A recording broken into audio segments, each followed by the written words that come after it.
Welcome to the Jagged Moon Podcast. My name is Dr. Paul Hamilton, and I'm here with Professor Hunter Reeve, and we're here at Santa Cruz on the beach, looking out at the ocean, and we are discussing the theme of aging. What we want to discuss is the experience of aging, how it's different from what we might expect, what some of the trauma and the heartache is of aging, and also some of the grace that we experience or have the opportunity to experience as we age. And we are going to take this journey as we normally do through literature, because that's the lens that we look through these themes on. And I would just like to open this up to start off with to Professor Reeve. Do you have any opening comments that you would like to make? Yes, I do. I really am glad to be here. The ocean's a very vivid blue right now. And that's one thing about aging that we'll be talking about more later, that's so vital, is to live each moment of the time with grace and vividity. And indeed, each hour and each day, it's very important.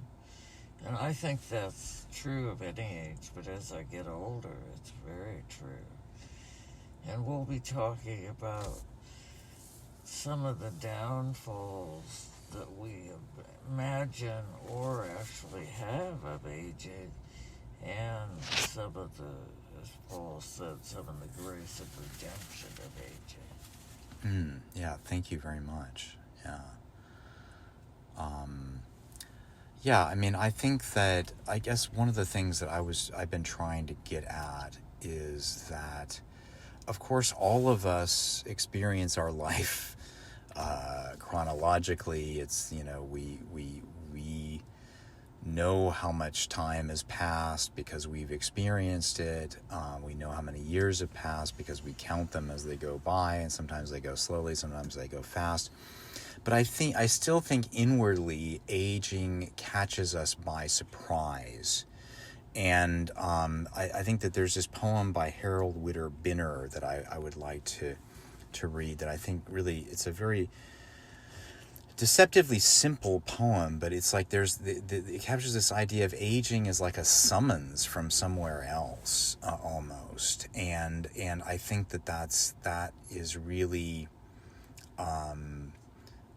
that really catches it, that even though we watch our life past, it's still the strange thing is it still catches us by surprise. So this is called A Letter by Harold Whitter Binner. When I walked home forgotten, when I walked home in grief, I found a letter under my door. It was an autumn leaf. And I love that idea of this letter, coming from somewhere else, and what is the content of the letter, and who's written the letter. It's maybe life that's written the letter, and what is the letter telling us? That we're getting old.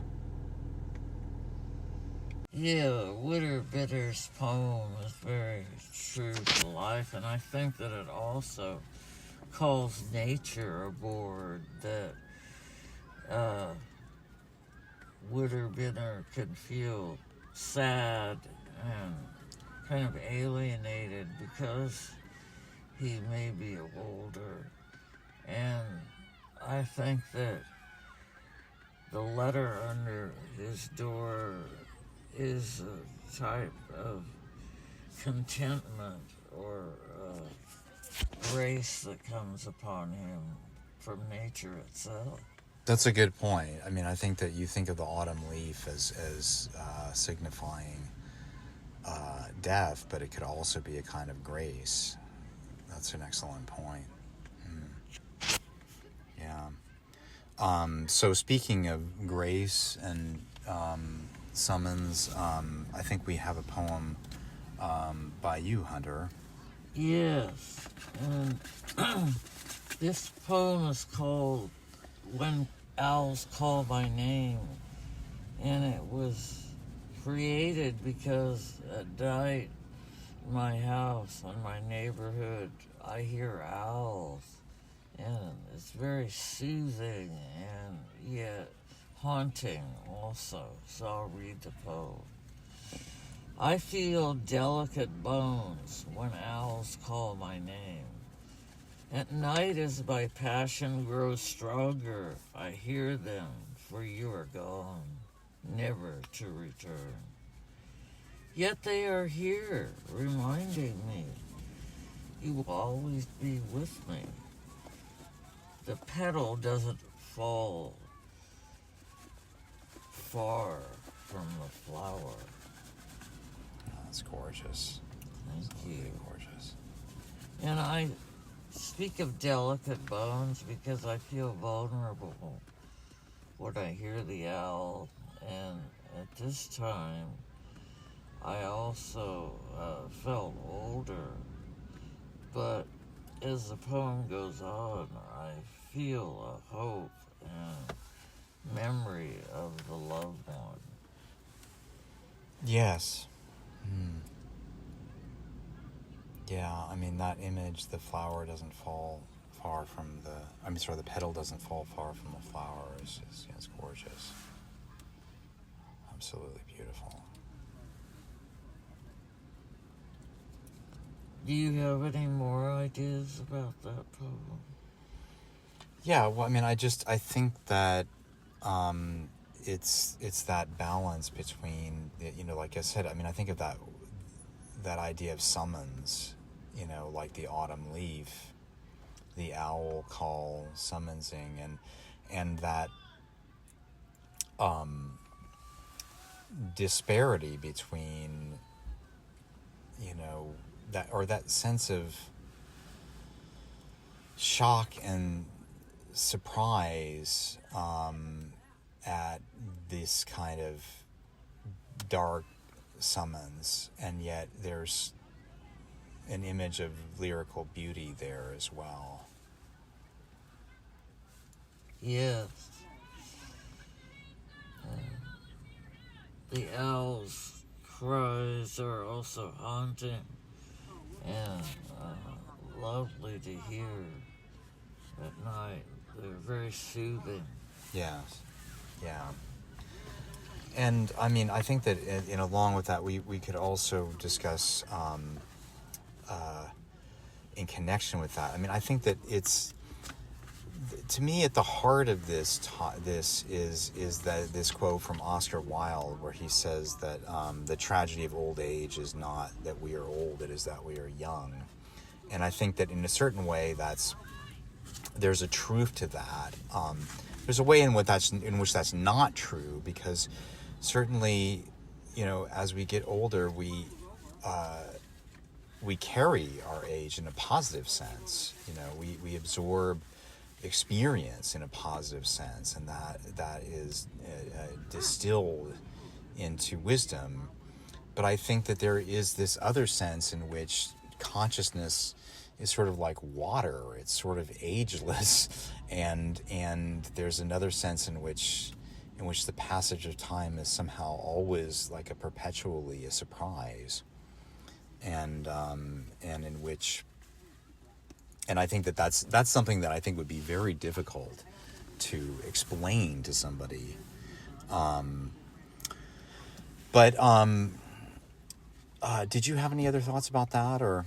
Well, not about that one, but we were also going to talk about Prisoner of the Wind, and a poem I wrote, and it shows that human nature is bound by love, birth, and death.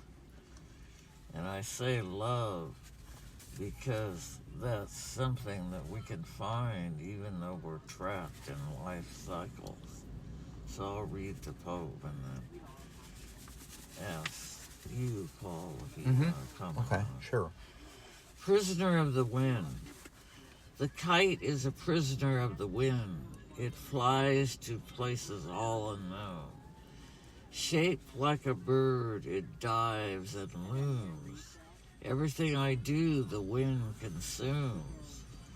Where can I find freedom? Up and down, to and fro, I try to direct it where to go. For a while I watch it glide, then frantically it moves side to side. Can I get it to abide? The kite is a prisoner of the wind. It flies to places all unknown. Where can I find freedom? So here I'm writing about life cycles, and the kite is kind of a symbolic of my spirit or soul, if you will. And I'm trying to find freedom and grace among these life cycles that we all have to pass through. Yeah, I mean, I love that conflict there between the fragile kite that's being, being bumped here and there and pulled here and there by the wind, and some kind of spirit that it's soaring towards, or soaring towards some place unknown, but it's seems to be seeking and longing towards some kind of spirit, towards something eternal, and yet you're left with this image of fragility. I think that what compels me, but it's almost like a mini drama there, is this feeling that I've always had this feeling that we're somehow woven into this life, and that there's this problem, which is that you're woven into it somehow, and you can't untangle it. There's a line from Shakespeare, this not intrinsicate,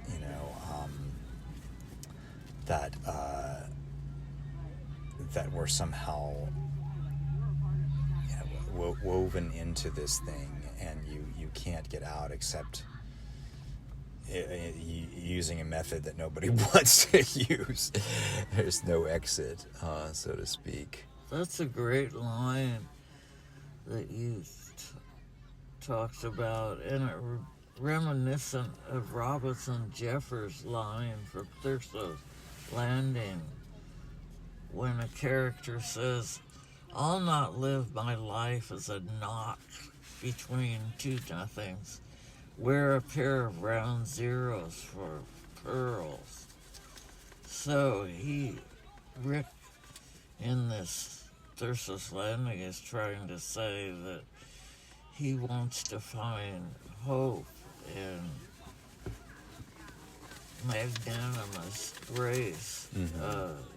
Even in zeros, he'll try and surge toward hope. Yeah. I mean, it's that conflict, because you're, you that attempt to sort of crack the riddle, which is that can somehow convert the nothingness into something precious and lasting. Yes, so true. Yeah.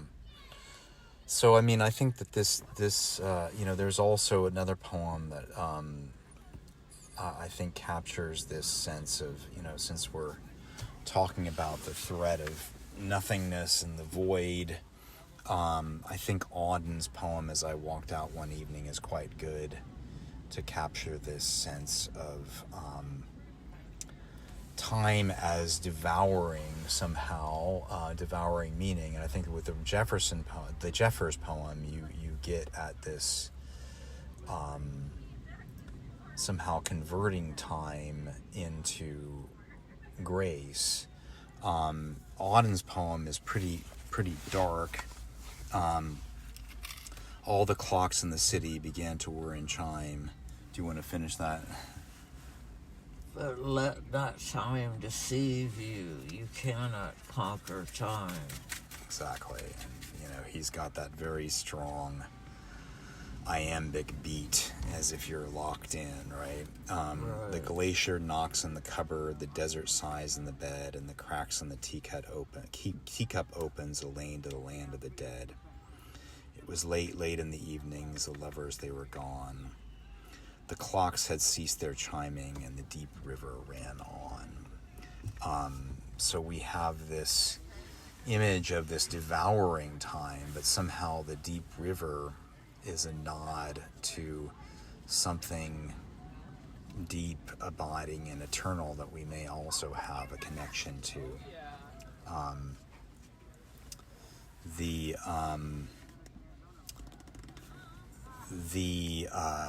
I think that the poet that does this encounter between time and eternity in really grand style is Emily Dickinson. Yes. And we've done a whole podcast on Because I Could Not Stop for Death, but I think it's important for us to make some comments about her here. Because I could not stop for death, he kindly stopped for me. I think in those lines alone, there's a great deal that has to do with this idea of, being stuck in time, and being unable to get out, and except through the flesh door, as Dickinson says in another poem.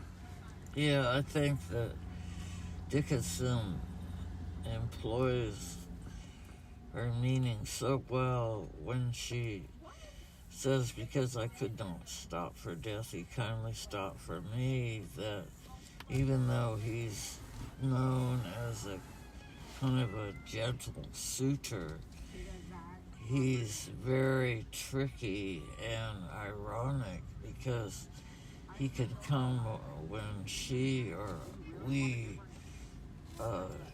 never expect it. Exactly, yeah.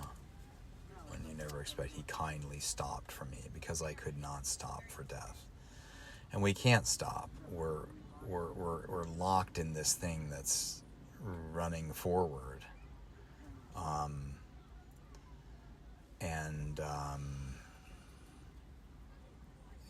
We're waiting for death to stop for us.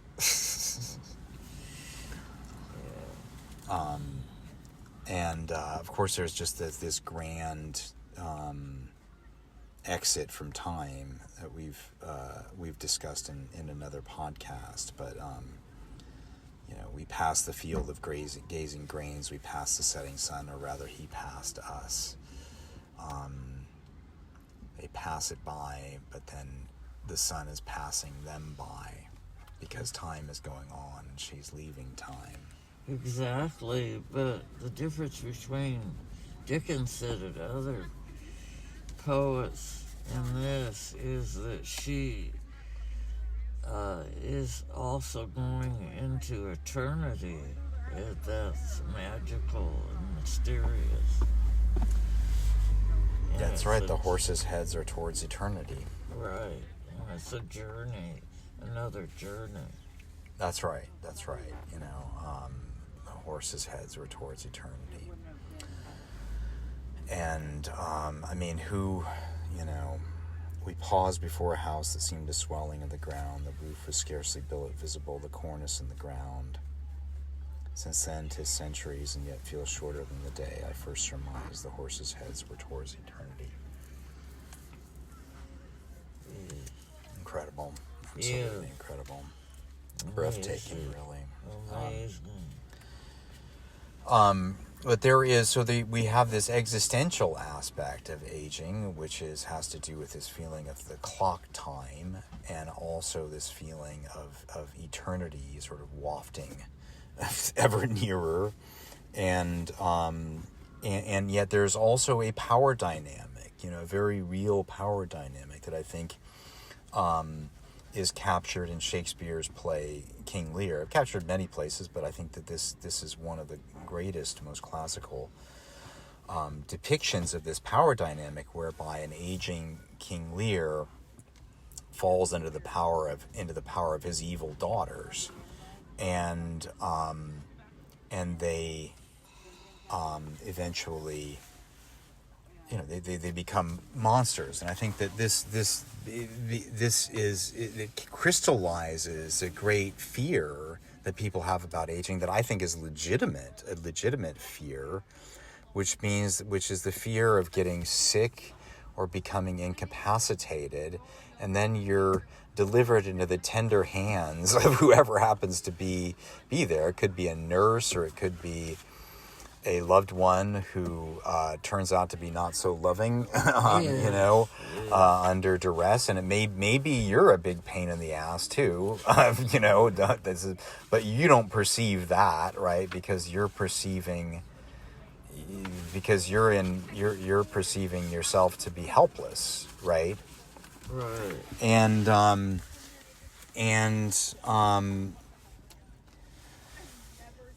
I think one of Shakespeare's great insights is to connect the personal with the political. And so instead of it just being about this aging king, it's about the end of a political dynasty, or the changing of a political dynasty. And when Lear gives up his power to retire, it creates a power vacuum, And I think that the same thing happens when to everybody in a micro sense, is that when we,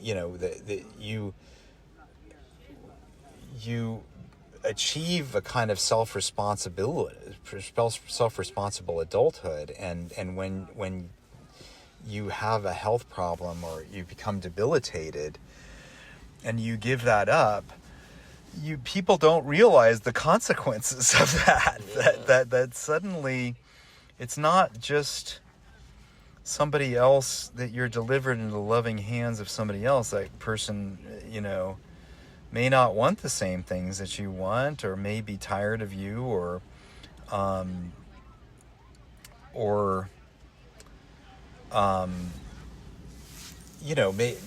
may not understand or respect the things that you want, and yet you're suddenly under their power. Yes, that's the conundrum, because you're older now and not as strong physically or mentally, and you're, as you say, you're under the auspices, quote unquote, of people who are perhaps stronger and not necessarily wiser than you. And that's very difficult. Yeah, I think that can be a nightmare, and I think that Lear plays out this kind of crucifixion that he undergoes and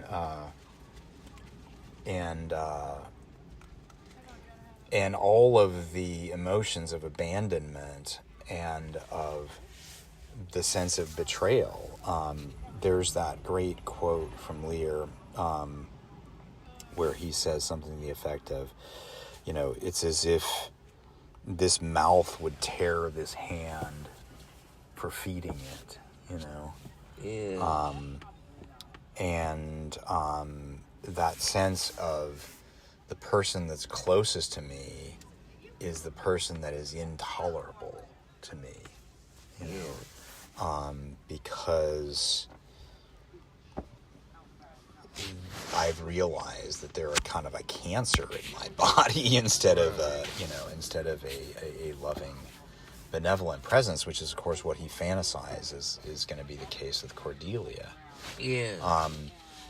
But then you have the opposite of that with our poem by Thom Gunn called Terminal, which is very brutal. It's about a man who has a terminal illness, but that somehow the terminal illness, in his vulnerability, has opened him up to the love of this other man. The 8 years difference in age seems now a disparity so wide between the two that when I see the man who armored stood, resistant to all help, however good, now helped through day itself, eased into chairs, or else led step by step down the long stairs, with firm and gentle guidance by his friend who loves him, through each effort to descend, each wavering, each attempt made to complete an arc of movement and bring down the feet, as if with that spare strength he used to enjoy. I think of Oedipus, old, led by a boy. Yeah. It's very powerful. Marvelous, yeah, marvelous.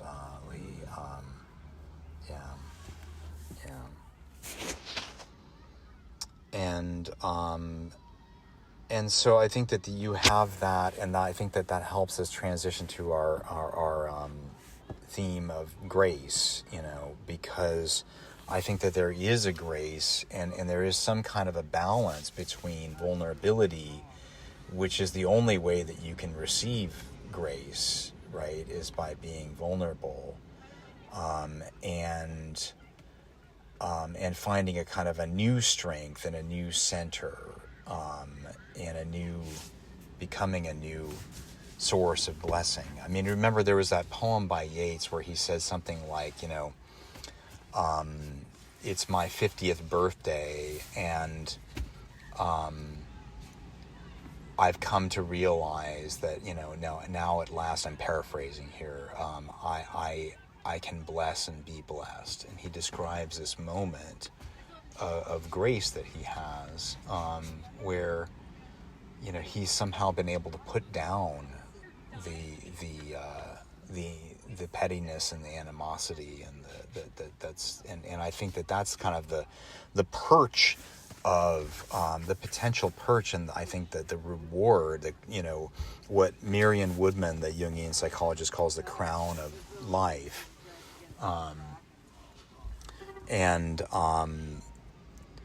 I think Michael Mead, who's another Jungian, he's a mythologist, but I think he has this wonderful distinction between being older, somebody who just becomes chronologically older, and being an elder, somebody who somehow has absorbed the wisdom and becomes a source that's absolutely vital for people. Not only as a source of wisdom, but as a source of grace, as a source of blessing that they need, that somehow touches something that helps people to realize that there's a deeper, that gets them connected back again to their deeper source of life. Yes, that's very vital. My poem, Knife of Love, shows some of what you're talking about, and I'll read it. Knife of love. The knife of love sharpened itself on my heart. I traveled to a narrow red valley of lightly shining trees. Relief found me, and I knew we would meet again. Though we were so far apart, it was chancy. Angels sang in body of a cat who longed for consuming affection. A bright blue light appeared by my side, proving my spirit. I hope our meeting is soon. They say I'm old. The knife of love sharpened itself on my heart. So the knife of love sharpened itself on my heart. is me really admitting that I'm hurt, and I've been really eviscerated or feel that way by my experiences with love, and particularly the death of one of my beloveds. And then I go on and talk about what do I do about this, and I want to meet a friend I love very much, but will I? And time is passing. And I then realize that I have a vision, a blue light appears. And then I hear a cat who's longing for consuming affection. And it mirrors me, this cat. And then I hope our meeting is soon. Again, time is passing quickly. Yeah. And this is some of my attempt at grace and redemption, and I really feel I achieved that quite a bit in this book. Yeah. It's that sense of reconciliation in the middle of the and blessing, in the middle of a great rupture, traumatic wound.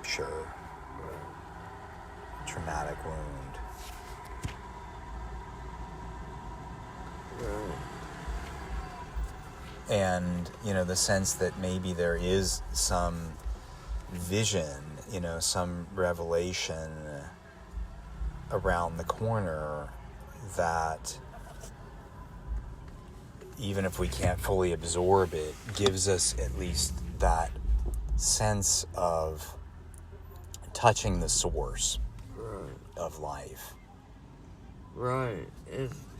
We have talked about throughout this podcast of journeys, of the journey within, which you're mentioning, and a journey without. How do we learn with our experience with ourselves within, and how do we learn with our experience with other people without?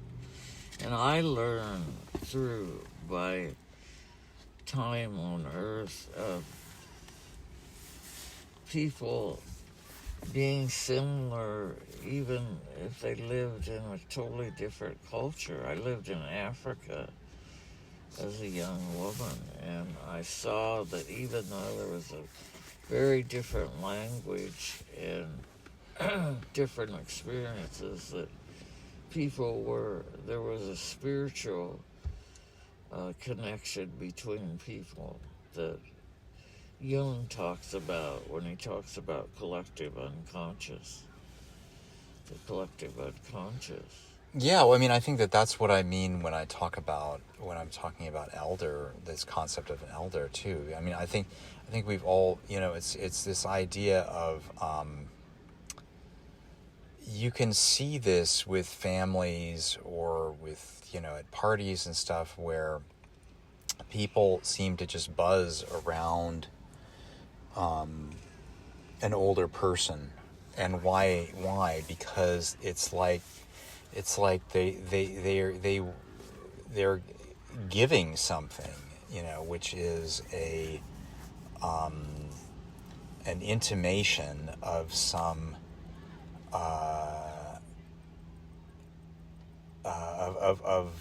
I call it wisdom, knowledge of connection to something else. And I think that's what people need that. Yeah. And especially, I think that a lot of times younger people, they don't have it on their own. They can't have it on their own. They need a sense of reassurance and grounding in this deeper sense of connection with somebody who's been through life, been through the worst, and come out the other side. They've been a witness to that, to the really the trajectory of life's experiences. That's so true. And in my experience, as I've helped other younger people, I really helped myself in touching something very spiritual. Yeah. And I'm so happy about that. Yeah, I mean, I think that, like, as so often happens, there is a gentleness and vulnerability that in our culture that we're very judgmental. I mean, the weakness is like a sign of is an object or an occasion for contempt very, very quickly, but that's not the case, especially as it relates to aging in other cultures, where an elder achieves a status that is coveted,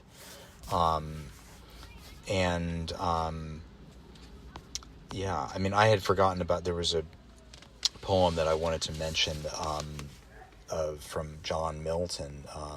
When I consider my light is spent, it has this final line, this wonderful, they also serve who only stand and wait, which I think just connects with this idea of you don't have to do anything, and especially if you're, as a true elder, that people feed off of your presence, and to somehow accept that archetype, for lack of a better word, to accept that status and that role, I think is really it's important. And I think that's what Marion Woodman talks a lot about in The Crown of Life, is somehow transitioning to accept that that status that is there. And even if our culture minimizes this because of its short-sightedness and stupidity, those archetypes are still there, and people do still respect them. Yeah. I would say, there's, I feel like we can't end this podcast without a nod to another poem by Yeats, this wonderful poem, which is Sailing to Byzantium, where for him, immortality comes through transferring his soul onto a work of art. Talks about how he feels himself fastened to a dying animal. That captures some of the feelings that I was talking about earlier, being somehow woven into something that you can't untangle yourself from, fastened to a dying animal. And he talks about gathering me into the artifice of eternity, which I absolutely love. Constructing his own spacecraft, so to speak, to sail into eternity, via his own flying saucer, via his artistry as a poet. And I think that actually he did achieve that in some way. And that's reminiscent of Emily Dickinson. Yeah, that's true too. Yeah, that is true. Yeah. And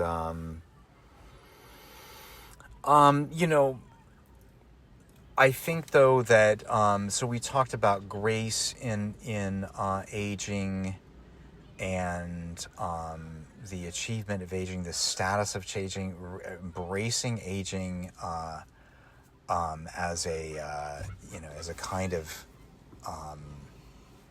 elevated status. And I think though that what I want us to leave with is to think about human potential, and take us back to John Keats, who died at a very young age, at age 24, and he wrote a poem called "When I Have Fears That I May Cease to Be," that is really